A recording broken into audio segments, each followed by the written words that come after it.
Hello, my name is Siddharth Khurana, and today I will be sharing a story about the ancient town of Tomrolipto, also known as Tomlok, in my mother language, Bangla.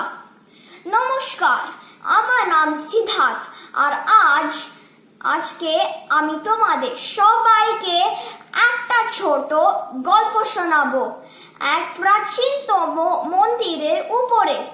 এই মন্দিরটি এক ঐতিহাসিক জায়গা তম্রলিপ্ততে স্থাপিত। তম্রলিপ্ত হলো পূর্ব মেদিনীপুর জেলার এক বন্দর নগরী, আর সেখানের এক বিখ্যাত মন্দির হলো মা বর্গভীমা এর মন্দির। বলা হয় কি এই মন্দিরটা মা সতী এর একান্নতম শক্তিপীঠ, যেখানে তার বাম গোড়ালির অংশ পড়েছিল। এই কালী মন্দিরটি মধ্য যুগের মায়ুর সাম্রাজ্যের মহারাজ স্থাপন করেছিলেন। এই মন্দিরে একটা শ্রুতি আছে, যেটা আমি সবাইকে শোনাবো। জানা যায় সে সময় এক জেলে রাজবাড়িতে রোজ শোল মাছ দিত, কিন্তু রোজ জ্যান্ত শোল মাছের সরবরাহ করা ছিল একান্ত কাজ। একদিন শোল মাছ মরে যাওয়ার কান্নাকাটি করছিল জেলে।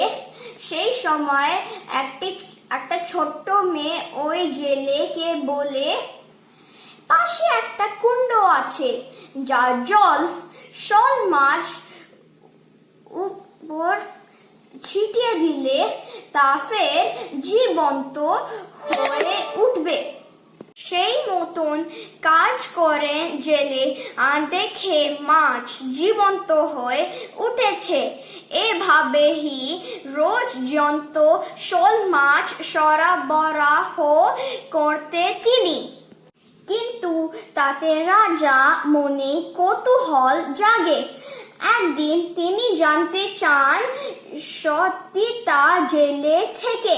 তখন আসল ঘটনা খুলে বলা সেই জেলে। এরপরে রাজা সেখানে গিয়ে দেখে কোনো কুণ্ড নেই, বরং রয়েছে এক প্রস্তর মূর্তি। সে মূর্তিকে পূজার ব্যবস্থা করে রাজা। সেই রীতি মেনেই আজ ও দুর্গা পূজা সময়ে প্রথম পুজো আসে রাজবাড়ি এ দিক থেকেই। ধন্যবাদ।